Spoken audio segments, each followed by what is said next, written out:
Tampok sa isang back-to-back watch party ngayong gabi ang laban ng Gilas Pilipinas at ni Alex Ayala sa kanilang respective international stages. Live mula sa Pasig, nasa frontline ng balitang yan si Ian Suyu. Ian, kamusta ang energy ng mga tao dyan ngayon? Diego, alam mo, everyone's up on their feet na nga dahil sa watch party na isinasagawa dito sa PhilSports Arena at sabay-sabay na nanonood ang ating mga kababayan para sa laro ng Gilas Pilipinas kontra Australia sa FIBA Asia World Cup qualifiers. Dito nga yan sa Pasig City at may kasabihan nga tayo, malayo man, malapit pa rin dahil kahit sa Australia sinasagawa yung laro, daan-daan, kung hindi libo-libong mga Pinoy fans, ang talagang tutok na tutok ngayon para subaybayan ang ating pambansang koponan. At bukod sa Gilas, isa pang inaabangan ay ang magiging laro mamaya ni Pinay tennis sensation Alex Ayala para sa Wimbledon Round of 16. Hapon pa nga lang, mahaba-haba na ang pila ng mga Pinoy fans na nais makapunta rito at matunghayan ang paglalaro ng ating pambansang koponan. Ito na kasi ang huling laban ng Gilas sa first round ng qualifiers. Kung maalala nga natin ay galing sa mapait na pagkatalo ang koponan sa kamay ng New Zealand last week. Inabot tayo ng double overtime dyan pero bigo tayong maiuwi ang panalo.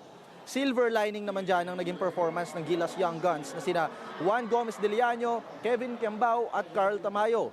Pero kontra Australia, medyo nahihirapan tayo lalo't kagabi lang inanunsyo nga ng Samahang Basketball ng Pilipinas o SBP na hindi makakapaglaro si Brownlee. Struggling rin si Brownlee last game kung saan 4 points lamang ang naitala niya. Pero kung mananalo tayo ngayon, aangat tayo sa 3-3 patungo sa next round ng qualifiers.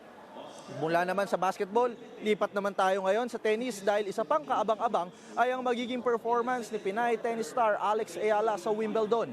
Makakalaban niya mamaya ang veterano na si Jasmine Paolini ng Italy. Asahang all-out mamaya ang ating kabayan lalo't galing siya sa isang stellar victory matapos masweep ang defending champion na si Iga Świątek ng Poland sa round of 32. Maging mga tennis icons na sina Billie Jean King at Maria Sharapova napabilib sa performance ni Ayala. Nauna na rin sinabi ni Ayala na determinado siyang magtuloy-tuloy ang kanyang kampanya habang may oportunidad at may pagkakataong manalo. Diego, sa ngayon nga, malapit na tayong mapunta sa halftime break. Medyo struggling ang national team natin, ang Gilas, pero asahan natin na magba-bounce back. Yan, syempre.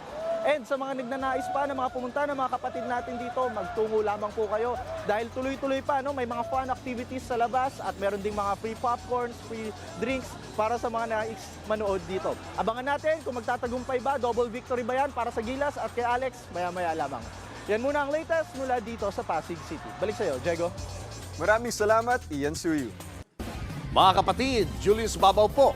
Para sa komprehensibo at makabuluhang balitaan at talakayan, mag-follow at mag-subscribe na sa social media pages ng News 5.